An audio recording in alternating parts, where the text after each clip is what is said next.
اللہ اللہ اللہ اللہ اللہ۔ السلام علیکم ورحمۃ اللہ وبرکاتہ۔ وعلیکم السلام ورحمۃ اللہ وبرکاتہ۔ وعلیکم السلام ورحمۃ اللہ وبرکاتہ۔ الحمد للہ رب العالمین والعاقبۃ للمتقین وصلی وسلم علی المبعوث رحمۃ للعالمین۔ اللہم لا علم الا ما علمتنا وزدنا علما یا کریم۔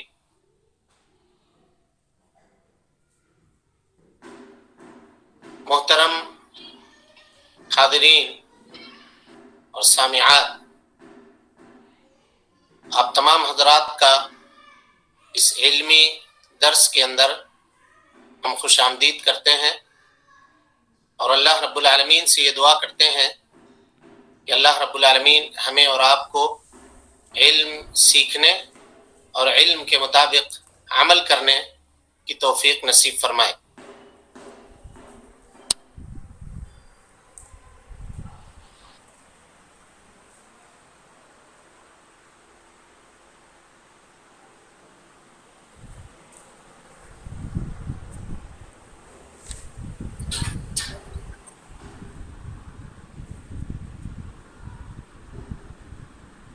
توحید کے اوپر لکھی گئی کتاب ہے، جس کے لکھنے والے محمد بن عبد الوہاب بن سلیمان التمیمی رحمۃ اللہ علیہ ہیں، جو سعودی عرب کے اندر ان کی ولادت 1115 ہجری میں ہوئی۔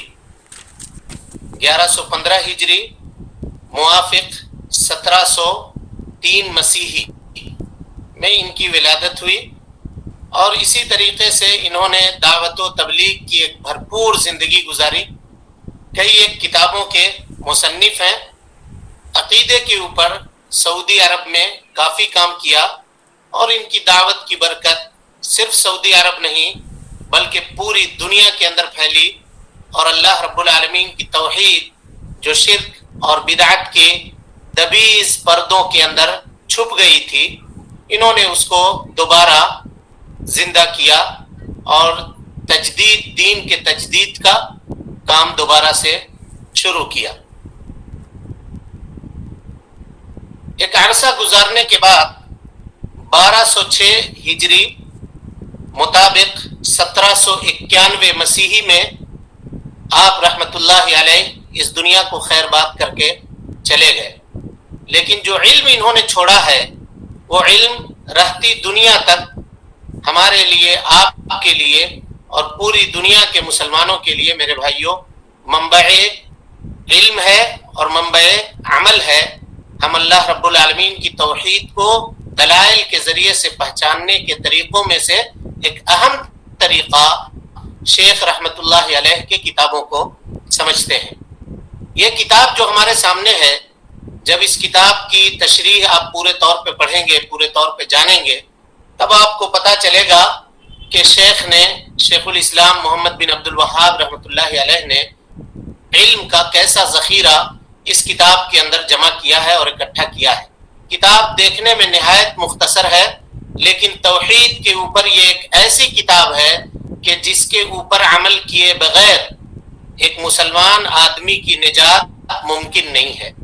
وہ اس طرح سے کہ اس کتاب میں جو کچھ بھی بیان کیا گیا ہے، اس کا خلاصہ اگر آپ کے سامنے رکھا جائے تو آپ اس طرح سے سمجھ سکتے ہیں، یا ہم اور آپ اس طرح سے جان سکتے ہیں کہ امام ابو داؤد رحمۃ اللہ علیہ نے ایک حدیث روایت کی ہے، جس کو امام حاکم نے اور اسی طرح سے امام البانی رحمۃ اللہ علیہ نے صحیح قرار دیا ہے۔ امام ذہبی نے بھی امام حاکم کی تائید کی ہے۔ وہ روایت ہے حضرت براء ابن عازب رضی اللہ عنہ کی۔ اس پورے کتاب کے اندر یہی خلاصہ ہے، یعنی قبر میں کیے جائیں گے ان سوالات کے متعلق گفتگو ہوگی کہ علم کے ذریعے سے ایک بندہ مومن کیسے ان سوالات کا جواب قبر کے اندر دے گا۔ وہ حدیث اختصار کے ساتھ ہم آپ کے سامنے بیان کرتے ہیں مقدمے کے طور پر، تاکہ اس کتاب کو سمجھنے میں اور اس کتاب کے اندر جو باتیں بیان کی گئی ہیں اس کو جاننے میں ہمارا جب لوگ لوٹتے ہیں قبرستان سے تو قبرستان سے لوٹنے وقت لوگوں کے جوتوں کی جو آواز ہوتی ہے یا جو چپلوں کی آواز ہوتی ہے کھٹ پٹ کی، وہ مردہ قبر میں دفن کیا جانے والا شخص ان آوازوں کو سنتا ہے۔ اب یہاں ایک اشکال ہے، ایک فقہی مسئلہ ہے، اس مسئلے کا جواب دے دینا زیادہ مناسب ہوگا۔ ایک روایت میں ہے کہ نبی صلی اللہ علیہ وسلم نے قبرستان میں جوتا پہننے سے منع فرمایا کہ کوئی بھی آدمی قبرستان میں جوتا یا چپل پہن کر کے داخل نہ ہو۔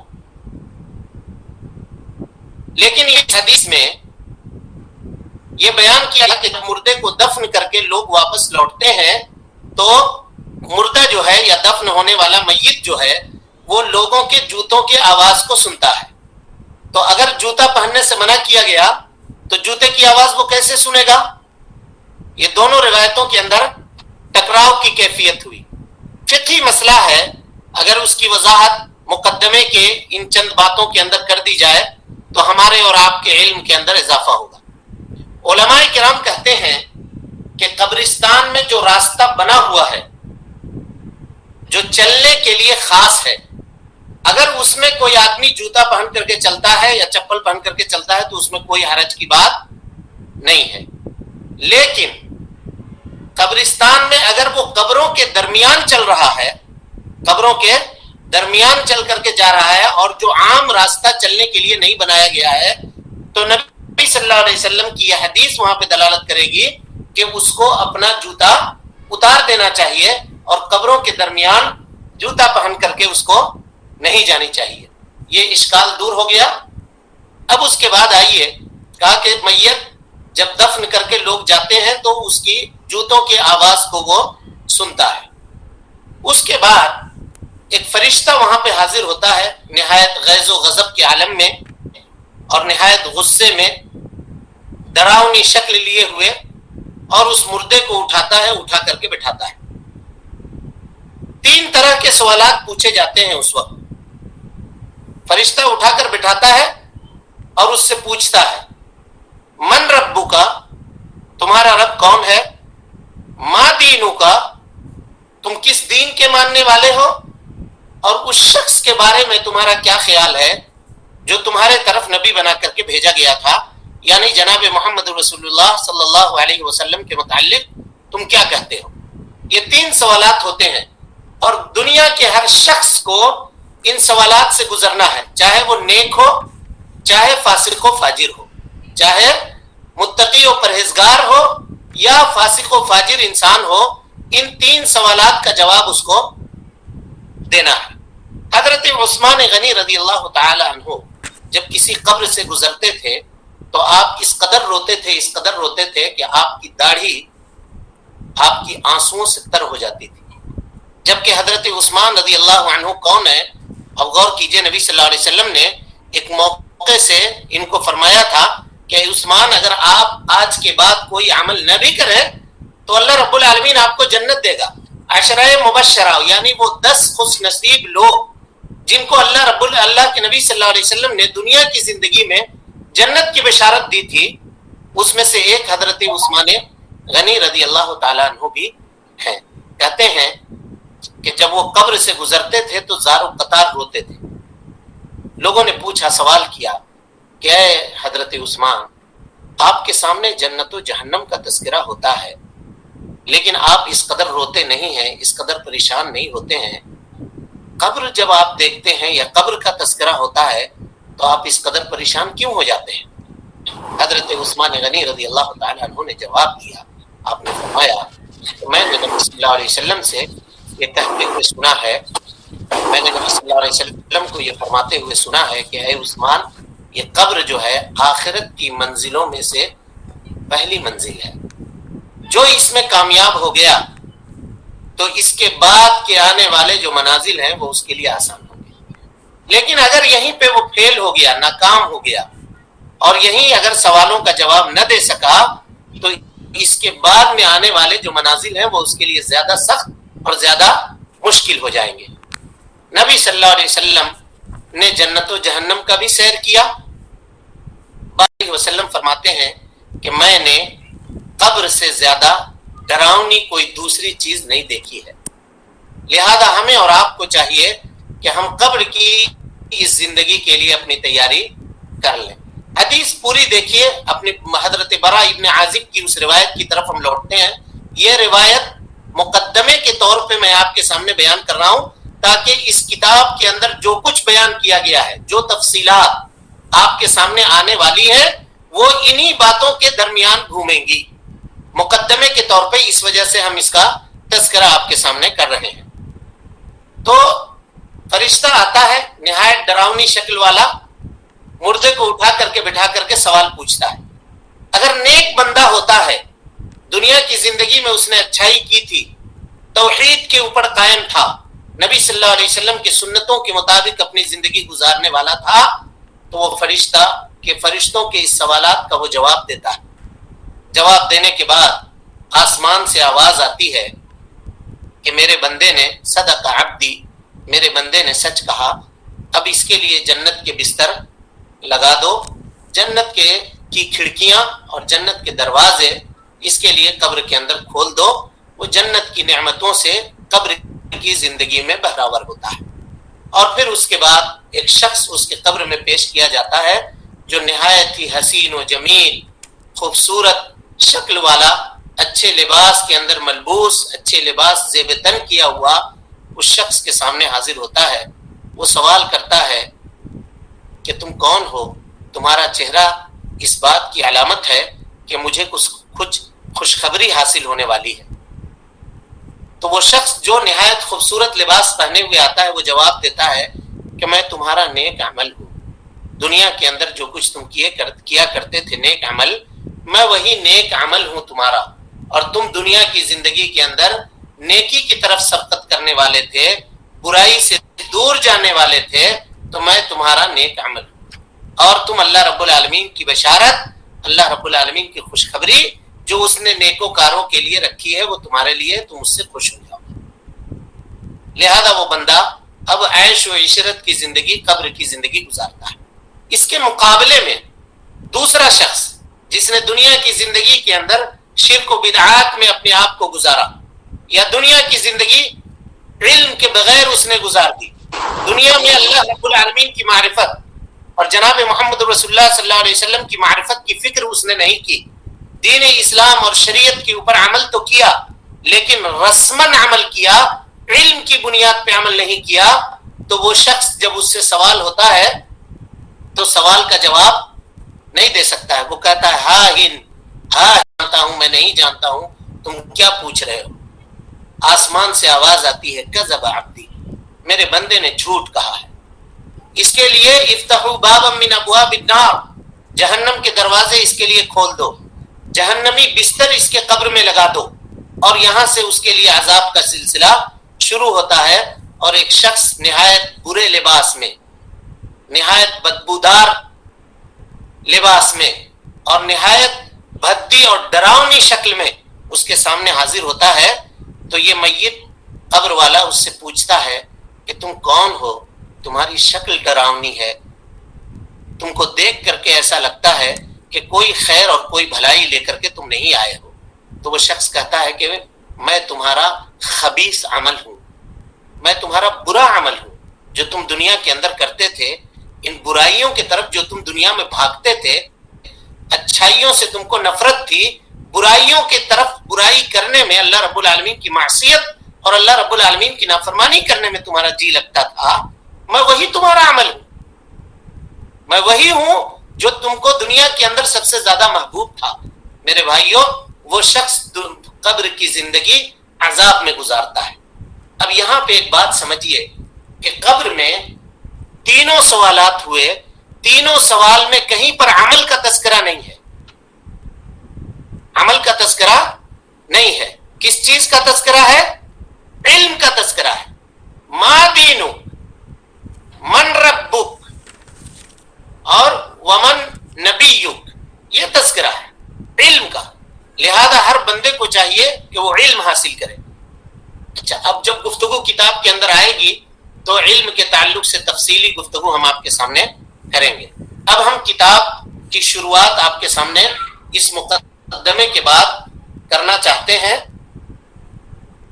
مصنف رحمہ اللہ نے اپنی کتاب کی شروعات کی ہے بسم اللہ الرحمن الرحیم. بسم اللہ الرحمن الرحیم لکھا ہے.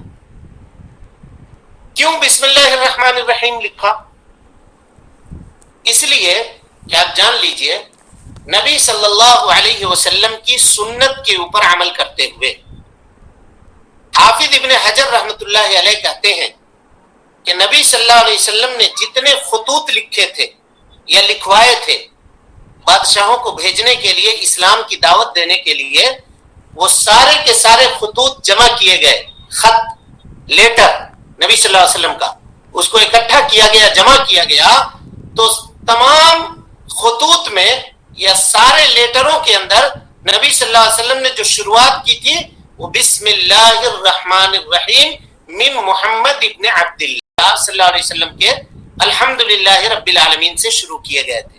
اور نبی صلی اللہ علیہ وسلم کے جتنے خطوط ہیں اس کو آپ صلی اللہ علیہ وسلم نے بسم اللہ الرحمن الرحیم سے شروع کیا تھا. اور اسی طریقے سے پڑھی جانے والی چیز اس کی شروعات بسم اللہ الرحمن الرحیم سے کرنی چاہیے. اس کی ایک دلیل قرآن مجید کی آیت بھی ہے کہ اللہ رب العالمین نے قرآن مجید میں فرمایا اقرأ بسم ربک الذی خلق، پڑھیے یا پڑھو اپنے اس رب کے نام سے جس نے تم کو پیدا کیا ہے.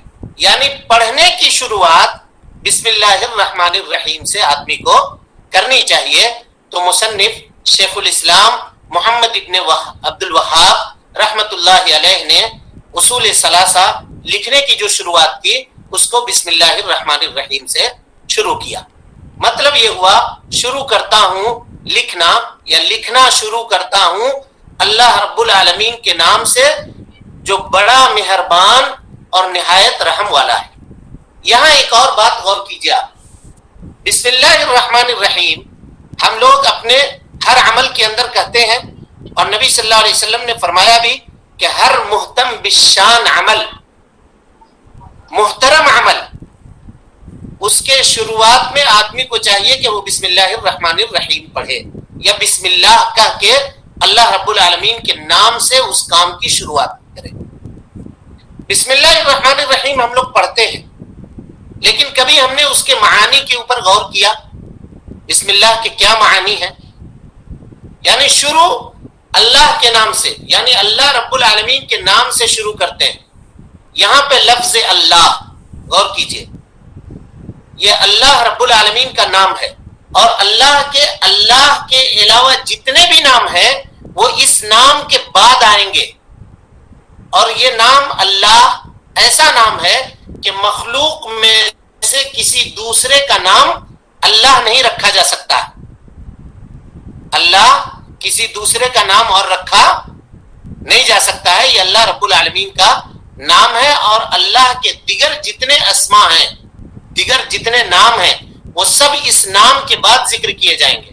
یعنی یہ کہا جائے گا کہ رحمان، رحیم، کریم، سمیع یا بصیر، یہ سب کے سب اللہ رب العالمین کے نام ہیں. یہ نہیں کہا جائے گا کہ رحمان کا نام اللہ ہے یا الکریم کا نام اللہ ہے، یہ نہیں کہا جائے گا، بلکہ یہ کہا جائے گا کہ اللہ کا نام رحمان ہے، اللہ کا نام رحیم ہے. سمجھ میں آئی بات؟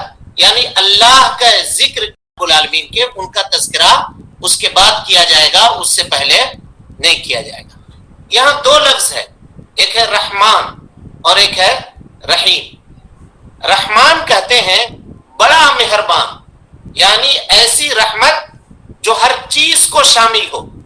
مفسرین لکھتے ہیں کہ رحمان اللہ رب العالمین کی رحمت کی وہ صفت ہے جس کے ذریعے سے اللہ رب العالمین تمام مخلوقات کے اوپر رحم کرتا ہے، چاہے وہ مسلمان ہو یا دوسرے کوئی ہو، یا انسان ہو یا جانور ہو. تمام لوگوں کے اوپر اللہ رب العالمین کی جو رحمت ہوتی ہے وہ اللہ رب العالمین کی اس صفت کے ذریعے سے ہوتی ہے. یعنی رحمت الذی وسعت کل شیء وعمت کل حی، اللہ رب العالمین کی یہ وہ رحمت ہے جو ہر چیز کو شامل ہے اور ہر جاندار کو اللہ رب العالمین کی یہ رحمت پہنچتی ہے. اور رحیم یہ اللہ رب العالمین کی خاص رحمت ہے جس کو اللہ رب العالمین جس کے ذریعے سے اپنے مومن بندوں کے اوپر یا جس کے اوپر وہ چاہتا ہے رحم کرتا ہے. جیسے قرآن مجید کی آیت ہے یعذب من یشاء ویرحم من یشاء. اللہ رب العالمین جس کو چاہتا ہے اس کو عذاب دیتا ہے اور جس کو چاہتا ہے اس کے اوپر اللہ رب العالمین رحم فرماتا ہے. اسی طریقے سے رحیم جو صفت ہے اللہ رب العالمین کی یا رحیم جو اللہ رب العالمین کا نام ہے یہ اللہ کا نام بھی ہو سکتا ہے اور اسی طرح سے مخلوقات کا نام بھی, مخلوقات میں سے کسی کا نام بھی یا کسی بندے کا نام بھی رحیم رکھا جا سکتا ہے. جیسا کہ اللہ کے نبی صلی اللہ علیہ وسلم کا تذکرہ اللہ رب العالمین نے کیا لقد جاءکم رسول من انفسکم عزیز علیہ ما عنتم حریص علیکم بالمؤمنین رؤوف الرحیم. یہاں پہ اللہ کے نبی صلی اللہ علیہ وسلم کی صفت یا اللہ کے نبی صلی اللہ علیہ وسلم کے اسماء میں سے ناموں میں سے ایک نام اللہ رب العالمین نے رحیم بھی بیان فرمایا ہے. یہ ہوا مختصر شرح ہوئی بسم اللہ الرحمن الرحیم کا. اب اس کے بعد آئیے ہم اپنے اصل کتاب کی طرف لوٹتے ہیں. کتاب میں کیا ذکر ہوا ہے غور کیجئے. کہتے ہیں اعلم یا جان لو, مصنف کہتے ہیں جان لو. غور کیجئے گا علماء کہتے ہیں کہ اگر کوئی عالم یہ کہہ رہا ہو کسی مسئلے کے بیان کرنے سے پہلے جان لو تو بندے کو چاہیے کہ اس کے طرف توجہ کرے, غور سے اس کو سننے کی کوشش کرے, کیونکہ وہ کوئی اہم بات بتا رہا ہے جس کو سننا یا جس کو جاننا ضروری ہے. علم کہتے ہیں کسی بھی چیز کی حقیقت کو اس طرح سے معلوم کرنا کہ اس میں ادنا برابر ذرہ برابر بھی شک کی گنجائش باقی نہ بچے, اس کو کہتے ہیں علم.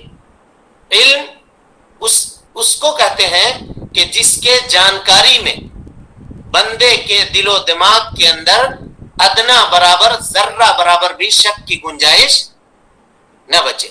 اور اسی سے ہم بار بار آپ کے سامنے کئی مرتبہ یہ گفتگو آئی کہ یہ کتاب عقیدے کی کتاب ہے, تو یہ یہاں پہ یہ بات جان لینی بھی ضروری ہے کہ عقیدہ کس کو کہتے ہیں. آپ لوگوں میں سے عقیدہ کس کو کہتے ہیں؟ گانٹ باندھنے کو. جی گانٹ باندھنے کو. گانٹ ماننے کو. اور کوئی جواب؟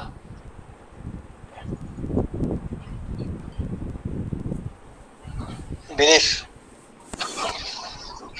اور کوئی جواب؟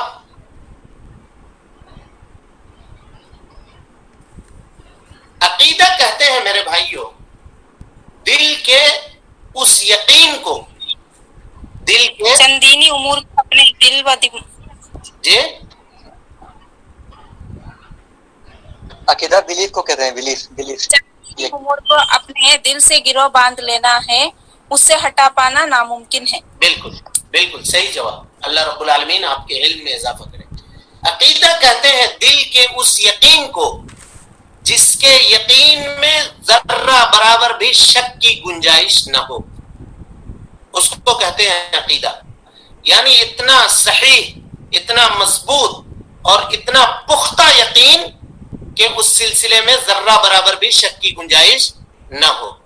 اور عاطف صاحب آپ نے جواب دیا تھا عقیدہ کے معنی گانٹ باندھنا یا گرہ باندھنا, یہ عقیدہ کا لغوی معنی ہے. یہ عقیدہ کا لغوی معنی ہے. آپ کا جواب بھی صحیح اور درست تھا. عقیدہ لغوی معنی کے اندر لغت میں عقیدہ کا معنی ہوتا ہے گانٹ باندھنا, مضبوط گرہ لگانا. لیکن اصطلاح کے اندر, شریعت کے شرعی ٹرم کے اندر عقیدہ کہتے ہیں دل کے اس مضبوط یقین کو جس میں بندے کو ذرہ برابر بھی شک کی گنجائش نہ ہو. یعنی امام شیخ الاسلام محمد ابن عبد الوہاب رحمۃ اللہ علیہ یہ کہہ رہے ہیں اعلم, جان لو اس کتاب کے اندر جو کچھ بھی بیان کیا گیا ہے اس کو سیکھنا ہر مسلمان کے لیے ضروری ہے, ہر مسلمان کے لیے واجب ہے. اور اس کتاب کے اندر جو کچھ بھی بیان کیا گیا ہے اس کے حق ہونے میں ذرہ برابر بھی شک کی گنجائش نہیں ہے، ذرہ برابر بھی شک کی گنجائش نہیں ہے اس کتاب کے اندر جو باتیں بیان کی گئی ہیں۔ کہتے ہیں اعلم رحمک اللہ، اللہ رب العالمین تمہارے اوپر رحم کرے۔ غور کیجئے گا یہ جملہ بندوں کے دلوں کے اندر کتنا اثر رکھتا ہے۔ اگر آپ کسی کو دعا دیں، اور ہر داعی کو جو دعوت کے میدان میں اترنا چاہتا ہے، دعوت کا کام کرنا چاہتا ہے، اس کو ان صفات سے اپنے آپ کو سنوارنا ضروری ہے۔ مدعو کو آپ جھڑکے نہیں، بلکہ آپ اس کو دعائیہ کلمات کے ذریعے سے مخاطب ہو۔ یہی مشن انبیاء کرام کا تھا۔ دیکھیے انبیاء جب اپنے قوم کو بلاتے ہیں کہتے ہیں یا قومی، اے میرے قوم کے لوگوں، ما لکم من الہ غیرہ، اللہ رب العالمین کے علاوہ کوئی دوسرا رب نہیں ہے، تم ایک اللہ کی عبادت کرو۔ اللہ اس لیے کہ اللہ رب العالمین کے علاوہ کوئی دوسرا معبود نہیں ہے۔ قوم کے لوگوں کو جو مخاطب کیا وہ ایسے لطف، نرمی اور کرم کے جملے سے مخاطب کیا جس کو دیکھ کر کے سامنے والے بندے کا دل نرم پڑ جائے اور سامنے والے بندے کا دل مطمئن ہو جائے کہ یہ بندہ میرے لیے خیر خواہی کا طلب کرنے والا ہے، یہ بندہ میرے لیے اچھائی کو چاہنے والا ہے۔ اور جب آپ اس طرح کے جملہ کہہ کر کے اپنے سامنے والے کو مخاطب کریں گے تو وہ آپ کی طرف پورے دل و دماغ سے متوجہ ہوگا اور آپ کی باتوں کو بغور سننے کی کوشش کرے گا۔ مصنف رحمت اللہ علیہ نے کہا ہے کہ جان لو اللہ رب العالمین تمہارے اوپر رحم کرے، ہمارے اوپر واجب ہے 4 مسئلوں کا جان لینا، 4 مسئلوں کا جان لینا۔ اب یہ کتاب کے اندر یہ جو 4 مسئلے ذکر کیے گئے ہیں وہ 3 مسئلے اصول ثلاثہ کے مطلب ہوئے کہ 3 اہم مسائل۔ اصول کے معنی اصل میں ہوتے ہیں، اصول کا ایک معنی ہوتا ہے دلیل، اور اصل کا ایک معنی ہوتا ہے بنیاد، اور اصل عقیدے کو بھی کہتے ہیں۔ اسی لیے عقیدے کے علم کو کہا جاتا ہے علم اصول الدین، علم اصول الدین یعنی عقیدے کا علم۔ تو اسی لیے یہاں اصول ثلاثہ بیان کیا گیا، اور وہ 3 چیزیں جو ہیں میں نے آپ کے سامنے بتایا کہ قبر کے میں پوچھے جانے والے سوال ہیں۔ ان سوالات کی طرف لے کر جانے سے پہلے مصنف رحمہ اللہ مقدمے کے طور پر یہ 4 مسئلوں کا تذکرہ کر رہے ہیں اور کہہ رہے ہیں کہ جان لو اللہ رب العالمین تمہارے اوپر رحم کرے کہ ہمارے لیے 4 مسئلوں کا علم رکھنا یہ ضروری ہے۔ وہ 4 مسائل کون کون سے ہیں اور کیا ان مسائل کے اندر تقلید چلے گا یا نہیں چلے گا، اس سلسلے میں گفتگو ہم کل آپ کے سامنے کریں گے۔ وقت چونکہ ہو چکا، آج کی اس گفتگو کو یاد رکھیے گا، کل کی گفتگو ہم پھر یہیں سے شروع کریں گے کہ جان لو ہمارے لیے یا تمہارے اوپر واجب ہے کہ تم 4 مسئلوں کا علم حاصل کرو۔ وہ 4 مسئلے کون کون سے ہیں اور ان مسئلوں کو جاننے کے لیے کیا تقلید کا سہارا لیا جا سکتا ہے، یہ سوال ہے۔ اس کو آپ نوٹ کر لیجئے، ان 4 مسائل کو جاننے کے لیے یا عقیدے میں علم توحید میں تقلید کیا جا سکتا ہے، یہ کل کے درس میں انشاءاللہ اللہ رب العالمین کے فضل اور اس کے کرم سے ہم آپ کے سامنے بیان کرنے کی کوشش کریں گے۔ اللہ رب العالمین سے دعا ہے کہ اللہ تعالی ہمیں اور آپ کو حسن عمل کی توفیق دے، جب تک زندہ رکھے، دین اسلام پہ زندہ رکھے، اور جب اٹھائے ایمان پہ اٹھائے۔ آمین۔ وآخر دعوانا ان الحمدللہ رب العالمین، والسلام علیکم ورحمۃ اللہ وبرکاتہ۔